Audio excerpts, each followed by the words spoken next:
Presidente, gracias por recibirnos. ¿Qué tal, Guillermo? Es un placer enorme tener esta posibilidad de tener una nota nuevamente contigo. Bueno, presidente, muchos dicen que lo que va a pasar el próximo domingo es una elección legislativa más, que no tiene ninguna importancia. Pero mi primera pregunta pasa por allí. ¿Qué se juega la Argentina en las próximas elecciones? Yo creo que una de las estrategias del kirchnerismo es subestimar el valor de la elección para que se desaliente a la gente y no vaya a votar. Y la realidad es que la elección es mucho más importante de lo que creemos. ¿Por qué? Porque dado el formato del sistema republicano que nosotros tenemos, donde las cámaras, por ejemplo, la Cámara de Diputados va cambiando, las elecciones son cada 2 años y cambia por mitades. Entonces, ¿qué es lo que pasa? Sucede que la composición de las cámaras es muy importante, o en senadores, digamos que son 6 años y se van haciendo los cambios. Entonces, ¿cuál es el problema? Es que si uno no cambia la composición de las cámaras, después es muy difícil poder pasar los proyectos. Claro. Entonces, por ejemplo, nosotros durante el primer año de gestión logramos pasar un montón de leyes, pero sin embargo, este año, como consecuencia de estar en un año electoral, desde el Congreso de la Nación, o sea, hubo toda una actitud destituyente en la cual nos torpedeaban todo el tiempo el programa económico. De hecho, desde el mes de febrero no pararon de tomar acciones en contra del modelo, y esto no es menor, porque después de que en abril del año pasado la actividad tocara un piso, empezó a expandirse muy fuertemente la economía. De hecho, en diciembre del 24 terminamos 6,6% arriba de lo que fue diciembre del 23, que fue cuando asumimos.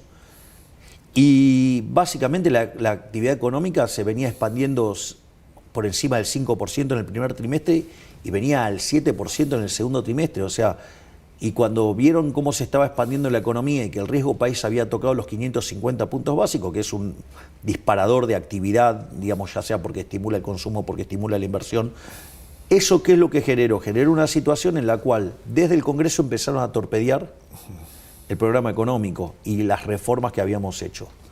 En ese sentido, fíjese lo importante que es la composición del Congreso para poder defender las reformas que nosotros habíamos impulsado. Entonces, ¿qué es lo que sucede? Se conjugó la forma destructiva de encarar la política del kirchnerismo, que el kirchnerismo, con tal de tener poderes, no le importa si destruye la vida de los argentinos. Y en un año electoral se dio una combinación por la cual, digamos, o sea, Argentina estuvo muy asediada, del país estuvo muy asediado, nos llevó a niveles de riesgo país muy altos y esa situación derivó que las tasas de interés se hicieran muy altas y entonces el impulso que estaba tomando la economía se frenó. Entonces, claramente estas elecciones son muy importantes, es un momento bisagra, porque eso lo que va a ocurrir después de la elección es que va a permitir cambiar la composición tanto de la Cámara de Diputados como de la Cámara de Senadores. Y eso lo que nos va a permitir es poder viabilizar ciertos proyectos que hoy están empantanados y que acciones que intenten romper el trabajo que estamos haciendo, podamos bloquearlas. Entonces, la elección es muchísimo más importante, porque, digamos, nosotros, la realidad es que hemos hecho un montón, ¿sí? Digamos, hemos evitado una hiperinflación. Nosotros cuando llegamos la inflación viajaba al 1,5 diario, eso, digamos, estaba acelerándose a niveles que podrían haber oscilado entre el 15.000 y el 20.000% anual. Hoy la inflación, digamos, es del 30%. O sea, yo entiendo que es alta, ¿sí? Sí. Pero es muchísimo menor, o sea, vamos por el camino correcto, es decir, la senda que hemos tomado es la correcta. Para mediados del año que viene, la inflación ya va a estar viajando al cero. No solo ¿Ya no va a ser tema la inflación en la Argentina? Va a desaparecer.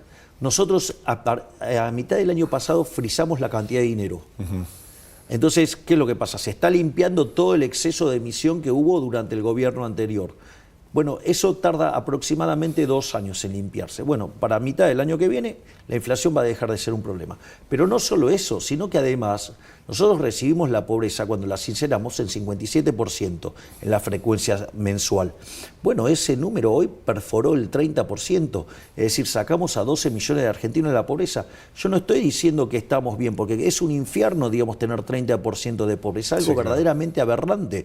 Pero digo, también hay que reconocer que hay 12 millones de personas que salieron de la pobreza. No solo eso, hay 6 millones de personas que antes no les alcanzaba para comer y hoy le alcanza porque básicamente salieron de la indigencia. Entonces, y no solo eso, también los logros que tenemos en materia de seguridad, ¿no? Porque nosotros teníamos, cuando asumimos 9.000 piquetes por año, hoy es 0. Hoy estamos con los índices criminológicos más bajos de la historia. Tenemos récord de incautación de drogas, es decir, con lo cual vamos en la dirección correcta. O sea, yo no estoy diciendo que somos Suiza, digamos, no se me ocurriría decir eso. Sí. Pero estamos a mitad de camino. Entonces, no podemos tirar todo este esfuerzo a la basura y volver ¿a qué? A lo que hacían los kirchneristas: déficit fiscal, default de la deuda, riesgo país por la estratosfera, o sea, 10 años sin que el PBI crezca, con lo cual en términos per cápita destruyéndose, jubilaciones de $80. Está bien, hoy, digamos, son $300. Digamos, no estoy diciendo que es la panacea, falta mucho, pero $80 era mucho peor. Los salarios, el salario promedio en Argentina, con el kirchnerismo era $300, con nosotros es 1.000. Es decir, las mejoras son sustanciales. Entonces, digamos, ¿qué quieren? Digamos, hay que elegir la libertad o la esclavitud, ¿sí? Porque en el fondo ese es un modelo de esclavitud. Digamos, hay que elegir entre estabilidad económica y la inflación desbordante, ¿sí? Digamos, en el fondo es si abrazamos o no la idea de la libertad. Como nosotros decimos, la libertad avanza o Argentina retrocede. Y la verdad que estamos a mitad de camino, es un momento bisagra. Por eso es que también nosotros le pedimos a la gente que no afloje, digamos, o sea, que entendemos que es duro, que falta, digo, porque está claro que falta, pero, digamos, vamos por el camino correcto, la tendencia es la correcta. Ahora, presidente, ¿qué va a pasar si logra cruzar el Rubicón, si le va bien en las elecciones? Porque en este contexto que usted describe, y esto sé que se lo preguntaron la semana pasada, hay gente que dice, todo bien, pero yo todavía no veo la recuperación económica en mi bolsillo. Mi mes termina el día 20. Ok, yo, digamos, ojo que muchas veces esas son cosas con golpes de efecto.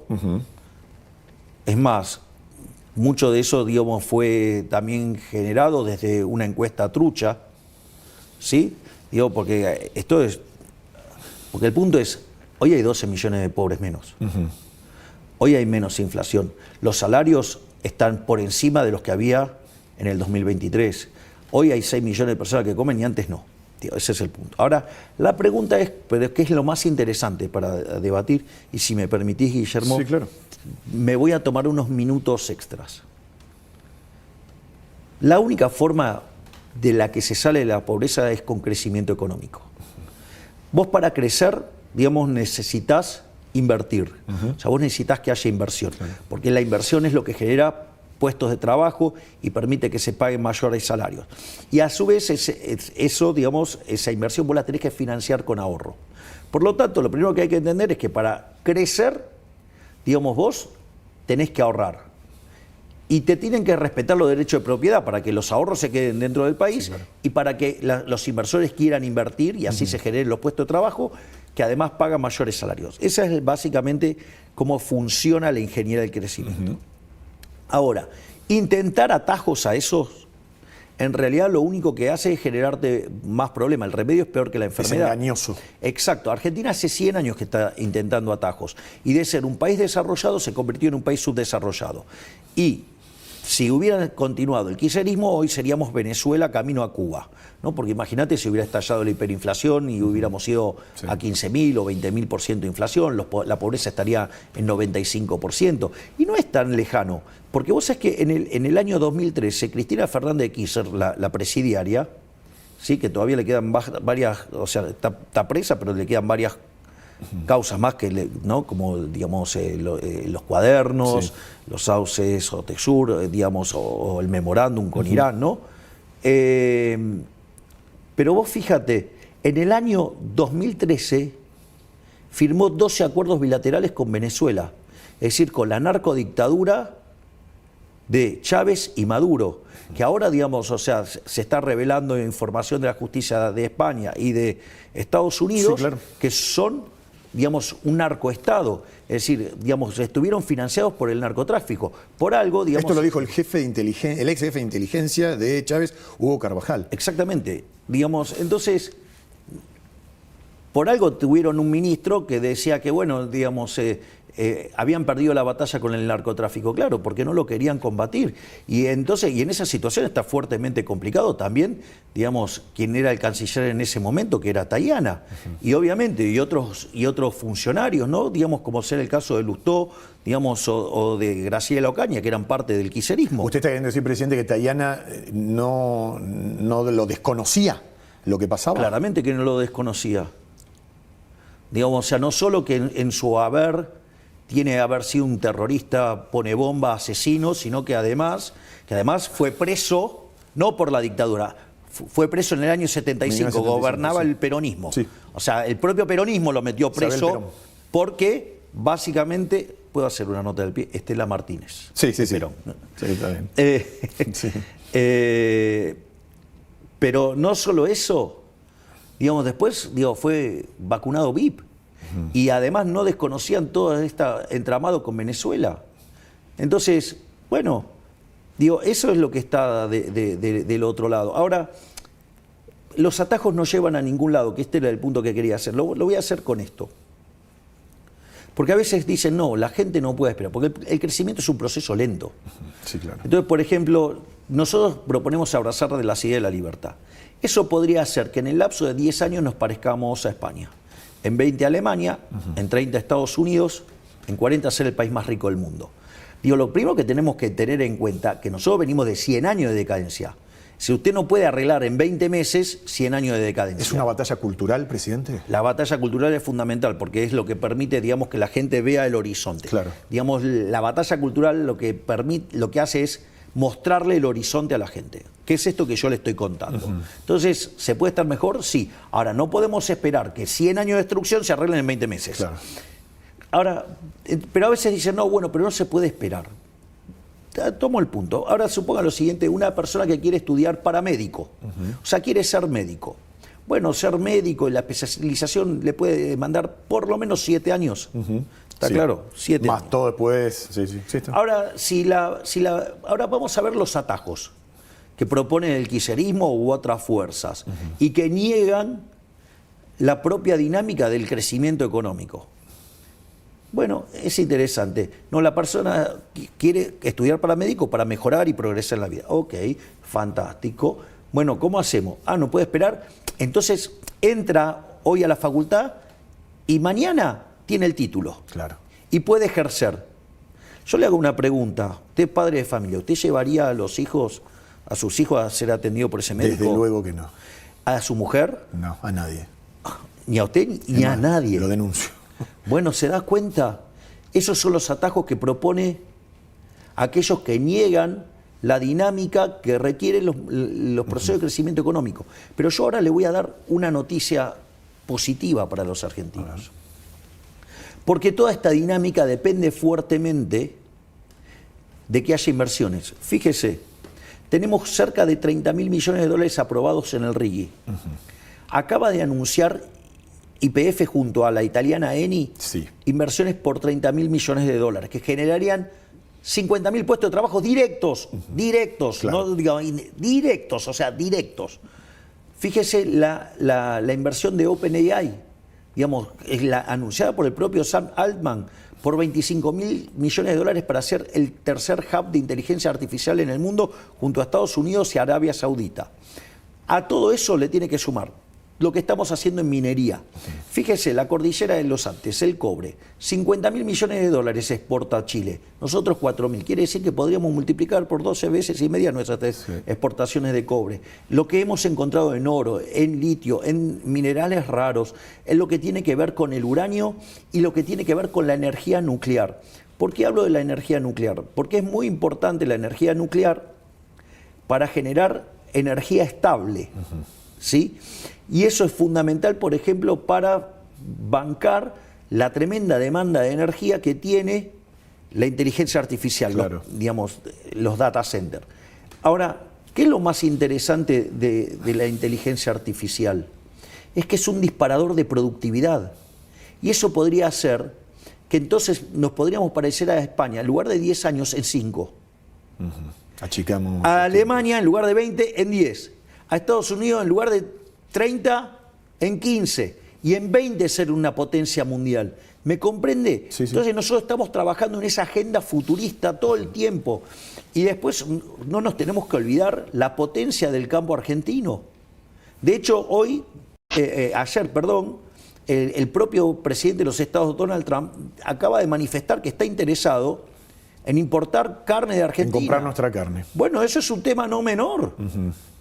Entonces, fíjese cómo van apareciendo un conjunto de noticias favorables. Hoy, de hecho, el Banco Central publicó la oficialización del swap por los 20.000 millones de dólares. ¿Me lo puede bajar a la tierra eso, presidente? ¿Qué significa para la gente que nos está mirando? Bueno, esto es muy importante y va a hacer a la mejora de la calidad de vida de la gente.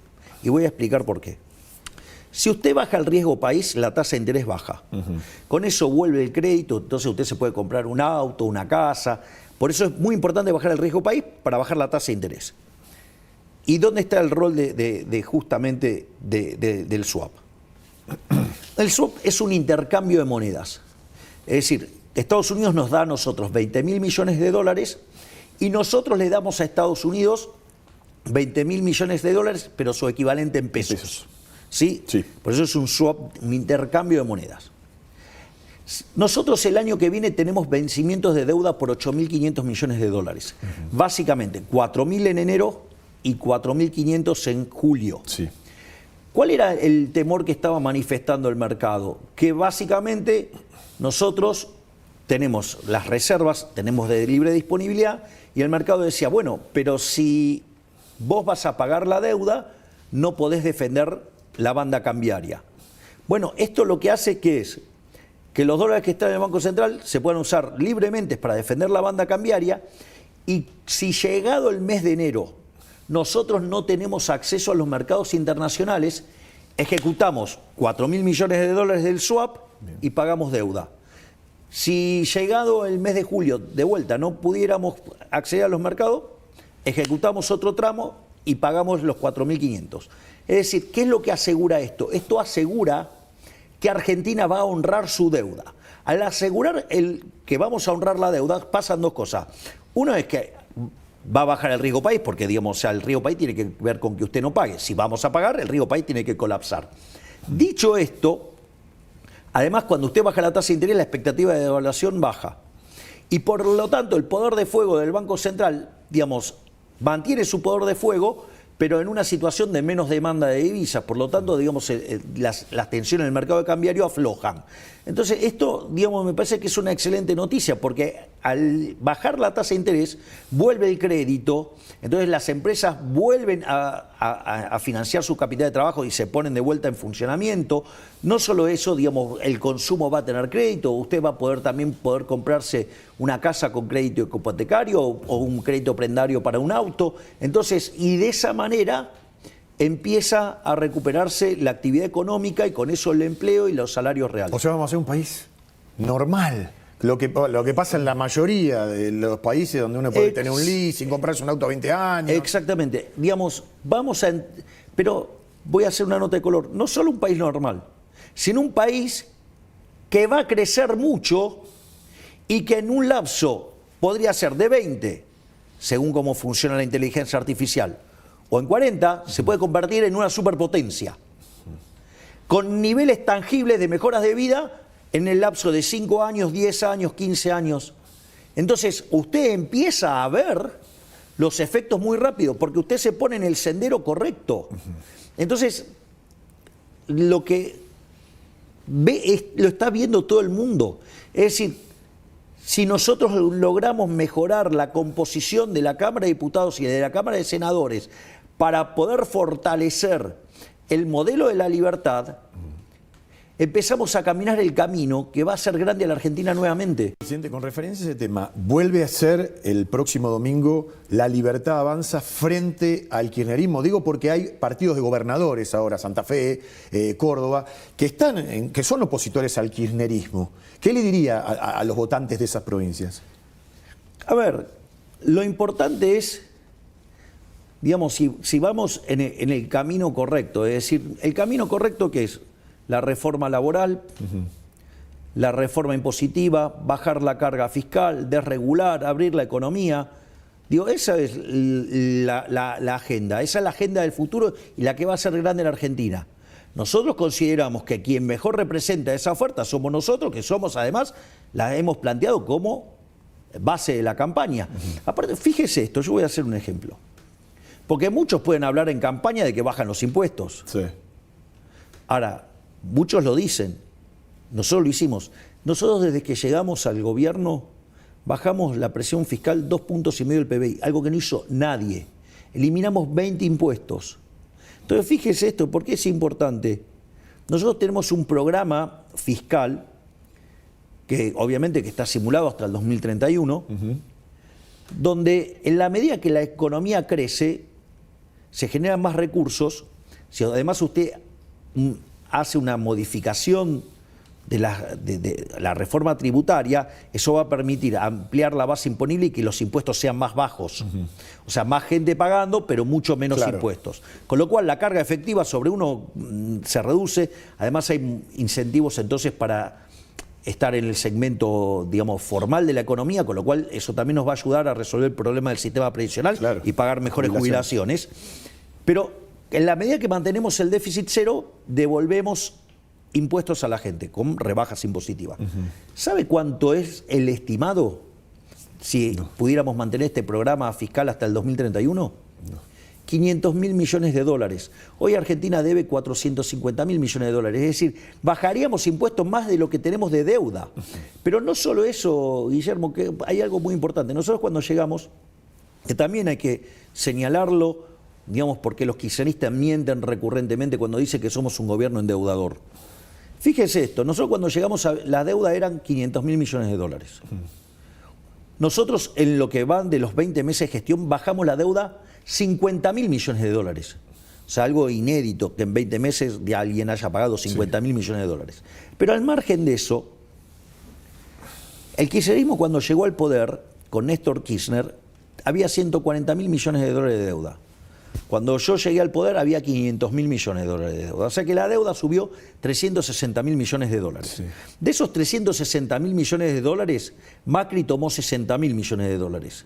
Quiere decir que el kirchnerismo endeudó a los argentinos en 300.000 millones de dólares. Es decir, de la deuda que se tomó en ese periodo, el 83% de esa deuda que se tomó es culpa del kirchnerismo.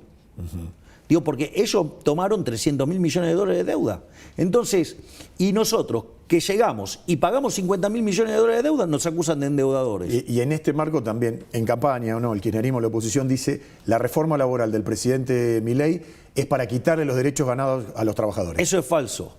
Eso es falso, porque usted lo que va a tener es la opción. O sea, Argentina tiene leyes laborales que deben tener por lo menos 70 años. Quedaron anacrónicas para la realidad. Son extemporáneas para el hoy, para lo que se viene. Exactamente, para la realidad del mundo de hoy y ni que hablar para lo que viene hacia adelante. ¿Sabe cuál es el mejor reflejo que las leyes laborales en Argentina no funcionan? Que la mitad de las personas están en el segmento informal. Sí. Entonces, en ese punto está claro que no está funcionando. Y eso, mire, no es que lo saben los empresarios, lo saben hasta los sindicalistas también. O sea, digo, y claramente que la política lo sabe, pero lo usa de manera demagógica.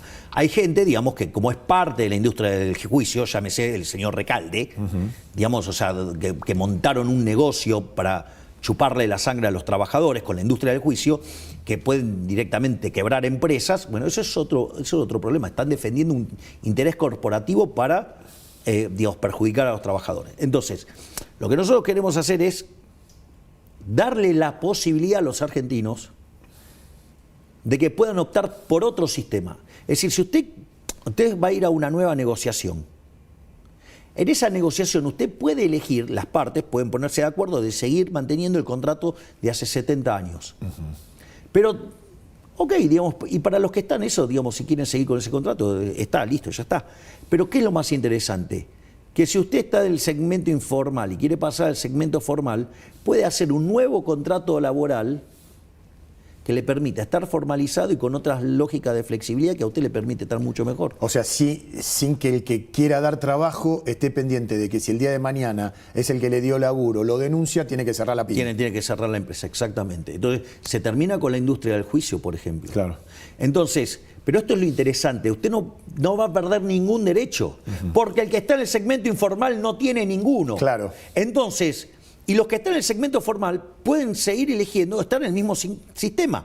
Usted le da la opción al que está en el segmento informal pasar al segmento formal, lo cual es una ganancia enorme, ganan las dos partes. ¿Me comprende? Sí. Ahora, claro, sí, pierden los de la industria del juicio. Exacto, el carancismo. Ahora, los caranchos, exactamente. Presidente, como Recalde. En este marco. Digo, lo inventó Recalde padre eso. Y obviamente que, digamos, el hijo defiende el negocio de la familia. Por eso asustan a la gente. O sea, una de las lógicas del socialismo del siglo XXI es asustar a la gente. Piensen en toda la campaña negativa que me hicieron en el 2023. Por ejemplo, me dijeron que iba a cerrar las universidades. Sí. ¿Están cerradas? No. Siguen. Dijeron que iba a cerrar los hospitales. ¿Están cerrados? No. Es decir, fíjese todas las cosas con las que amenazaron. Ninguna es cierta y sin embargo siguen asustando a la gente con eso. Sí, ahora, para que esto salga, presidente, usted necesita mayor volumen en el Congreso. Autodefinido como bilardista, ¿qué sería un buen resultado el próximo domingo? Por ejemplo, una que me asegure el tercio en la Cámara. Eso es un buen resultado. Porque eso, esa pared de defensa de la que sería una habla pared. Rucao fue... Exacto. Ajá. Digo, entonces, y si además usted se fija con nuestros aliados más afines, digamos, podemos llegar a estar entre lo que, digamos, cosechamos nosotros y, digamos, nuestros aliados afines, llegar a 100 votos, por ejemplo, en la Cámara Baja sería posible y conseguir el quórum también sería posible.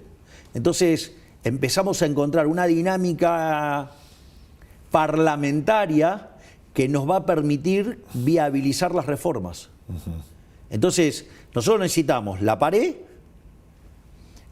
digamos, mirar la configuración de potenciales aliados, que eso ya es un número bastante más grande que lo que se necesita para poder sostener la pared, y no solo eso, sino que además queda un grupo intermedio con los cuales se puede dialogar y sacar reformas. Ajá.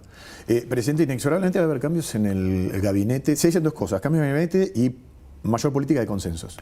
Vamos a esta... Digamos, a ver, hay cambios que van a tener lugar naturalmente. Claro, digamos, hay ministros que tienen otras funciones. O sea, digamos, ya sea la doctora Burrich, que va a ser senadora por la capital federal. Petri. O sea, Petri, que digamos va a ser diputado por la provincia de Mendoza. El propio Manuel Adorni, digamos, que ganó la elección para legislador porteño. Entonces, eso, digamos, es obvio, digo, que eso requiere cambios. Claro. Ahora, ese es un punto. El segundo punto es, mire, usted me conoce, yo soy bilardista a ultranza. Sí.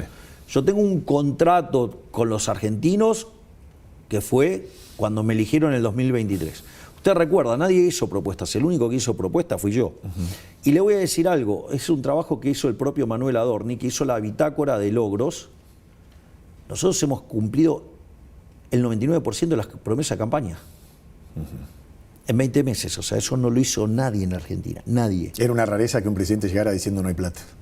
Bueno, digo, lo cumplimos, porque en el primer mes alcanzamos el equilibrio fiscal en el Tesoro y en 6 meses arreglamos el descalabro que nos dejaron en el Banco Central. Digo, algo inédito en la historia. Pero al margen de eso, a lo que voy es, yo tengo un contrato con la población, con los argentinos, y lo voy a cumplir.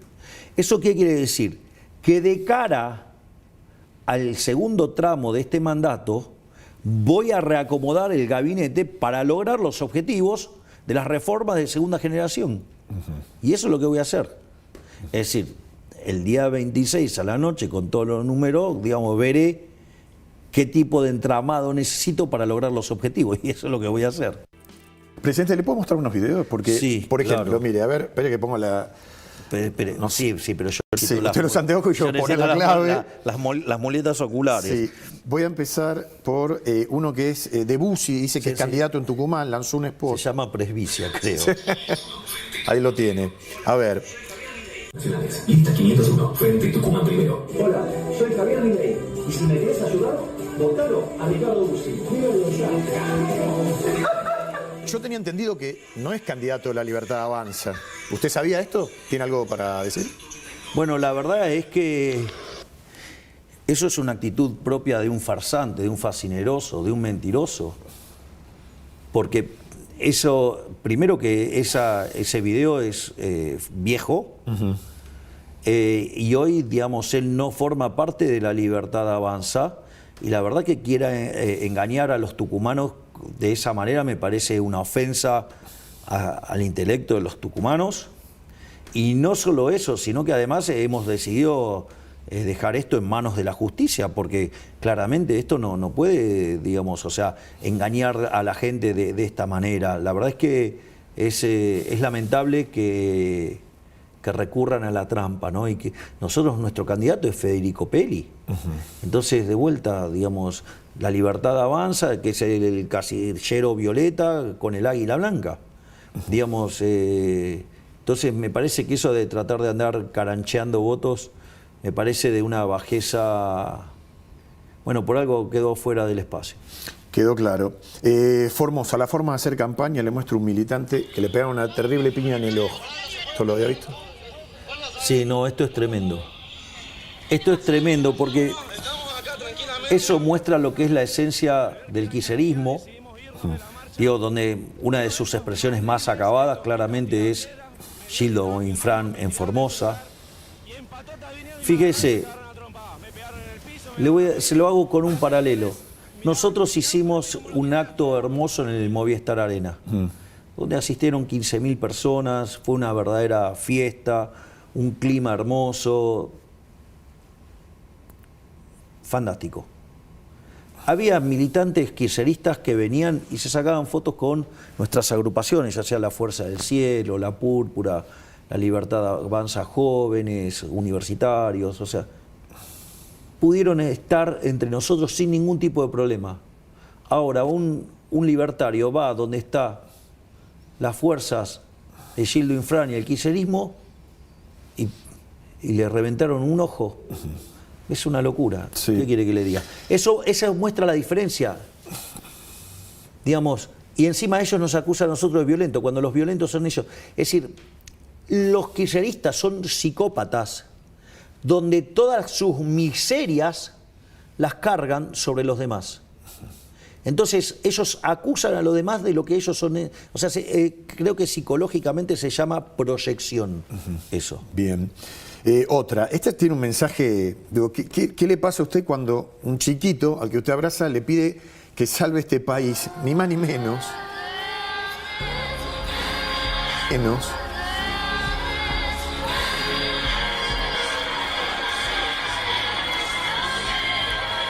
No, bueno, eso fue tremendo. Eso fue tremendo. Es más, le cuento, eso fue recientemente. ¿Necesito más veces los anteojos? No. Okay. Perdón. Eso fue tremendo porque eso pasó este último día que estuvimos en Tucumán, sí, el sábado. Porque fue muy tremendo porque nosotros hicimos el discurso, digo, estuvimos en medio de la gente, caminamos y después nos subimos a una camioneta y se descomprime y empezamos a salir. Y entonces la gente empieza a caminar al lado de la camioneta y sí, vamos saludando a la gente y demás. Y de repente venía este chico sobre los hombres del padre. Sí. Y el chico me quería saludar. Y claro, en esa dinámica era difícil que nos alcanzara. Entonces, y me decía que por favor me quería abrazar. Entonces... ¿Te emocionó? Yo le pedí, no, porque eso es muy fuerte lo que pasa. En la campaña pasan cosas muy fuertes. Por eso le decía que le piden esas cosas. Entonces, yo le decía, confía que vas a llegar, le decía, confía que vas a llegar. Y entonces, en un momento tomé la decisión, le pedí al jefe de seguridad, le pedí que parara la camioneta. Tío, algo que, bueno, no es convencional No, hacer eso. es riesgoso. Entonces se paró la camioneta y obviamente se vino toda la gente.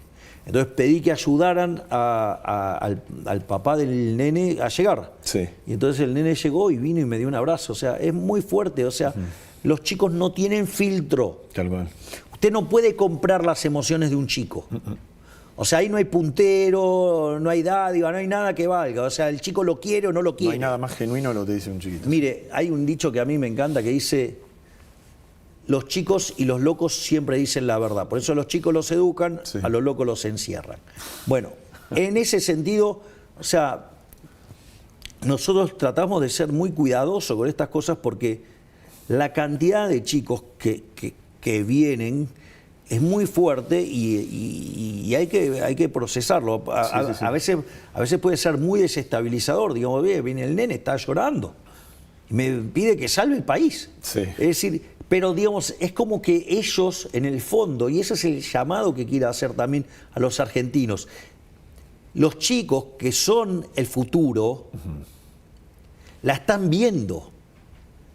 Es decir, ellos, digamos, que no tienen filtro, digamos, evidentemente están viendo algo que los demás no ven.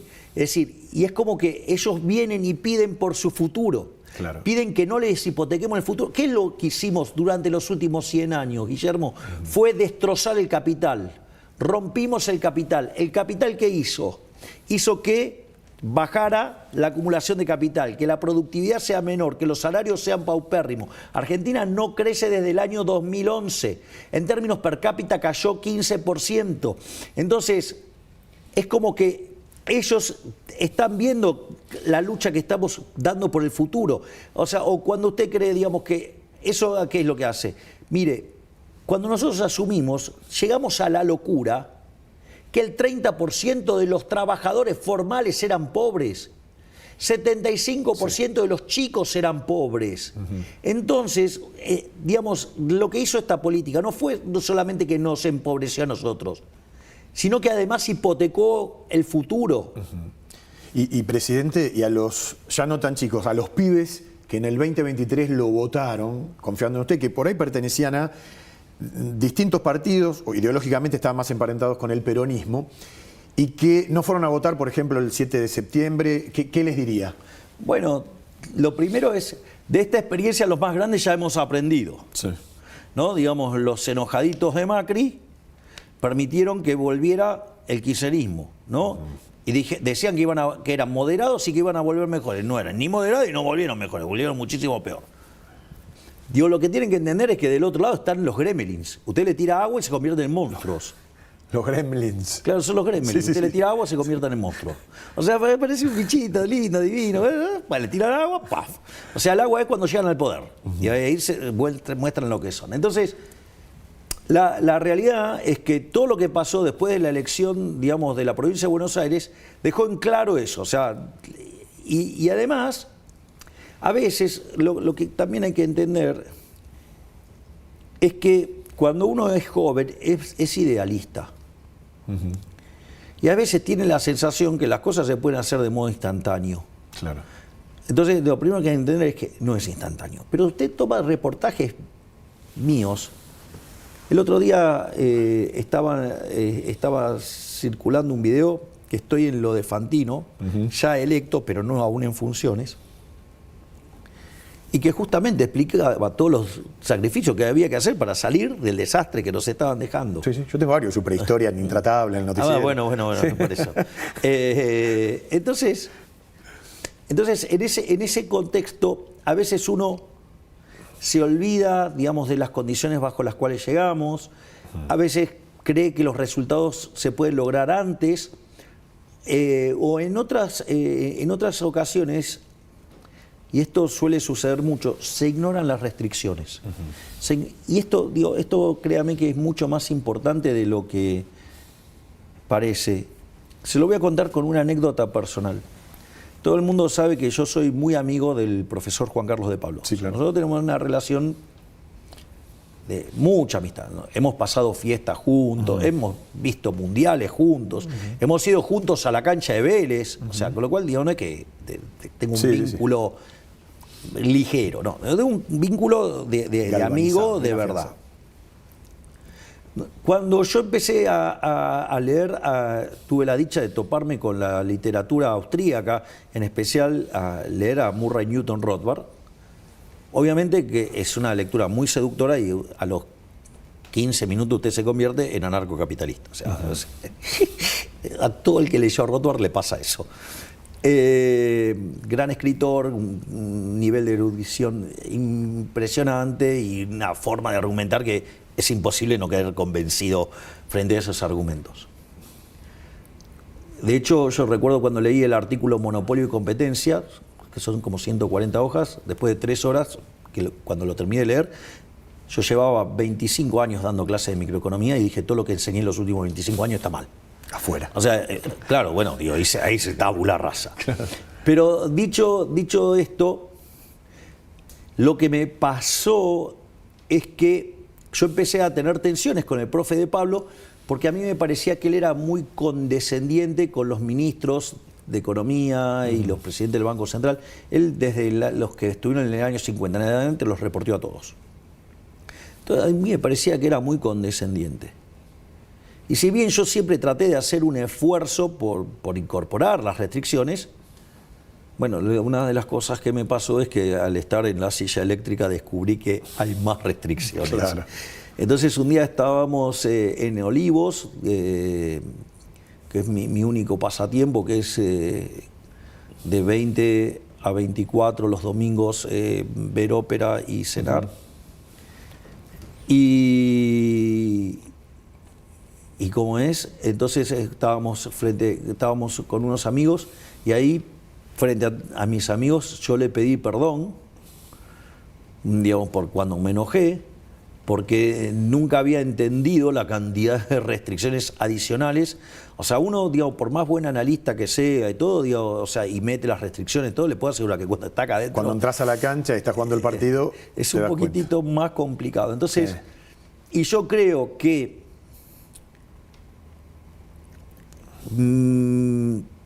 digamos, esto de que aparecieron los gremlins, más que volví a vincularme con la gente de manera directa, donde me puse la campaña al hombro, o sea, usted ve el video, digo, el que recibe al chico soy yo. Sí.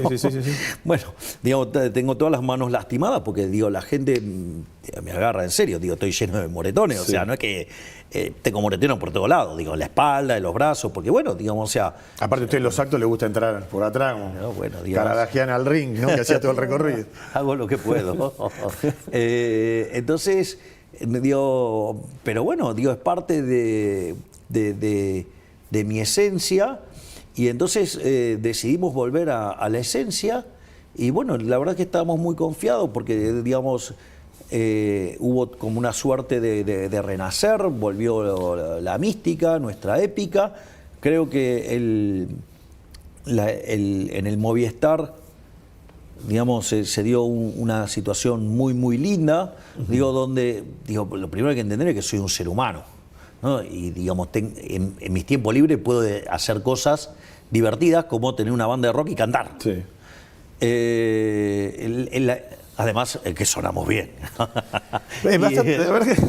Y lo otro, pero fíjese, hicimos el recital. Terminó el recital, dije, bueno, ahora me voy a bañar y vuelvo vestido de presidente. Y estuvimos ahí con Manuel hablando sobre mi nuevo libro. Tuve mal, no se lo traje, le pido perdón. Ahora después se lo hago vamos, llegar. sí. Un poco cerca de Olivos, así que pasa. Claro, ahí está, digamos, o sea.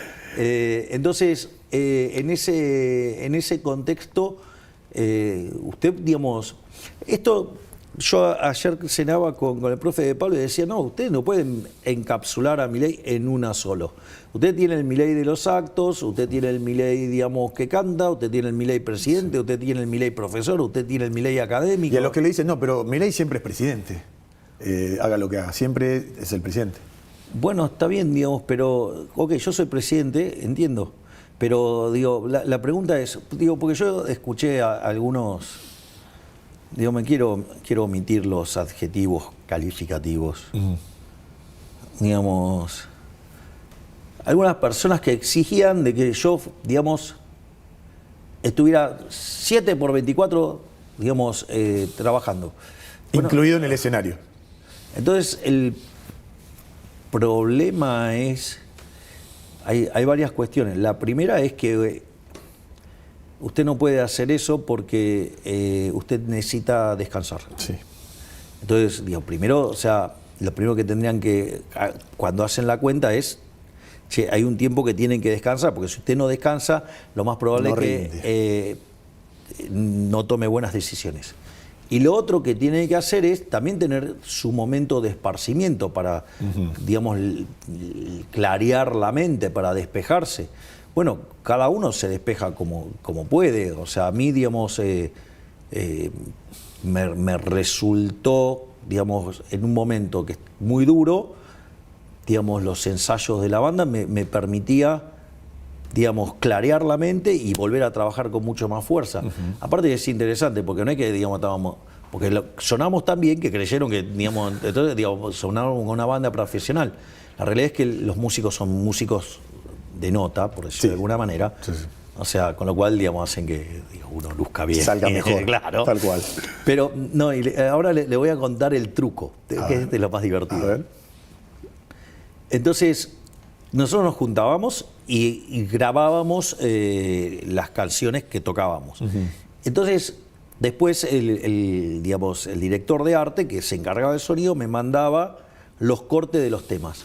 Entonces yo a las 2 de la mañana, 3 de la mañana, los escuchaba y los mejoraba. Claro. O sea, mejoraba, trataba de hacer algo Sí, mejor, sí. que salió bastante digno. ¿Sí? Digo, de hecho, en todo el concierto cometí 2 errores nada más. De letra. Uno de que entré mal en la canción y otra, digamos, que mezclé entrar mal en la canción y le pifié la letra. Pero, digamos, lo pude ajustar. McCartney creo que decía que cuando se olvida hay que tirar el micrófono a la gente, que le cante.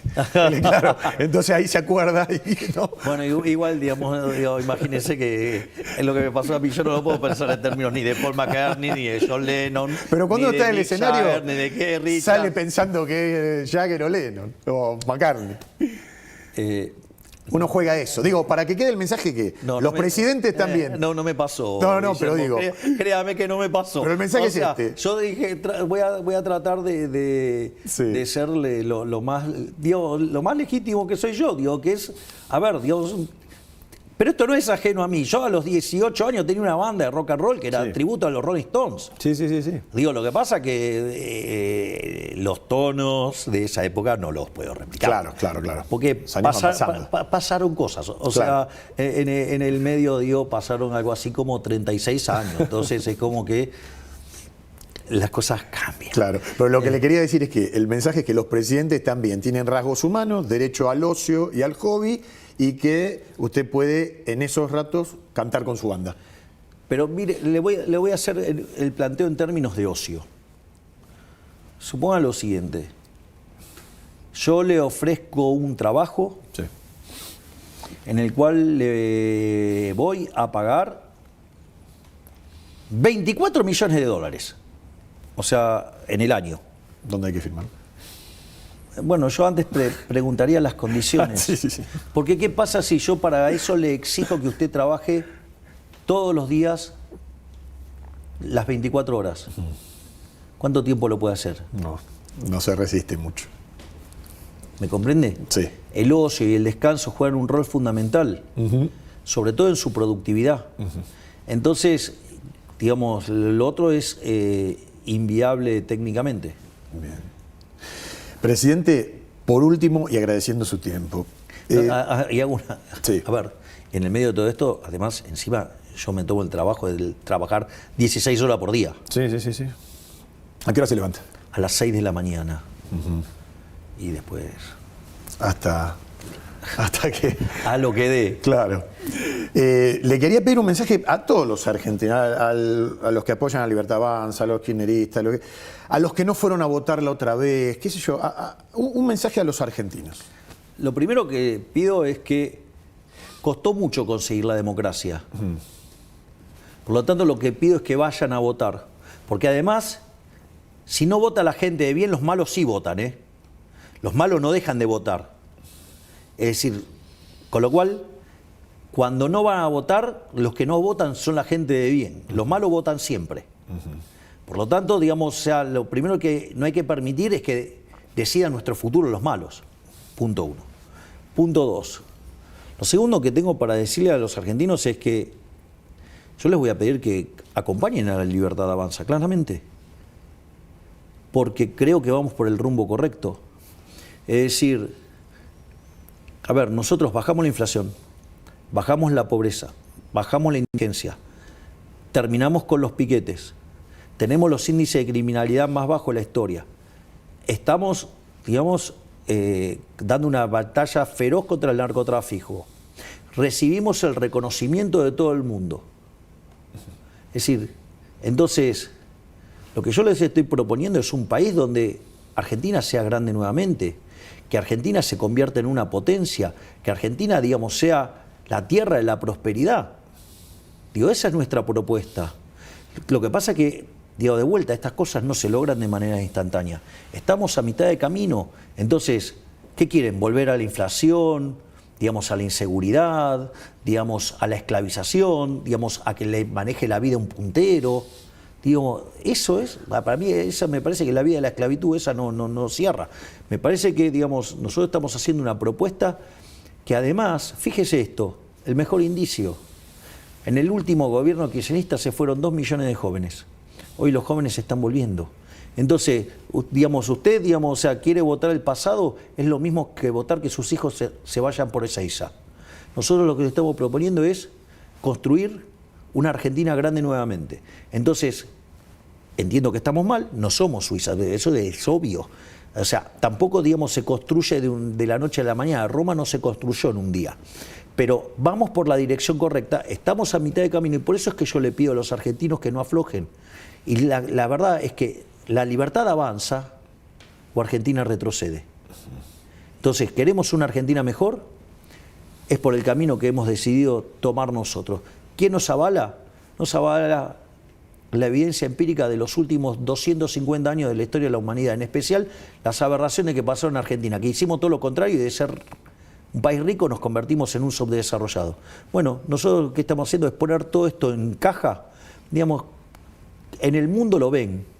Bueno, acá no lo quiere ver el statu quo, porque el statu quo, si nosotros nos va bien, quiere decir que a los argentinos les va bien, y a los políticos ladrones, a los empresarios prebendarios, a los medios corruptos, ¿sí? A los sindicalistas que no quieren el bien para los trabajadores y, digamos, todo ese conjunto de profesionales funcionales al partido del Estado, les va a ir mal. Pero esa gente, digamos, es la que arruinó el país. Yo trabajo para los argentinos de bien. Y créame que si seguimos por este camino, porque el sendero y las cosas que están pasando dicen que vamos en la dirección correcta, estamos haciendo grande la Argentina nuevamente. Presidente, gracias por su tiempo. Gracias, Guillermo, por la visita.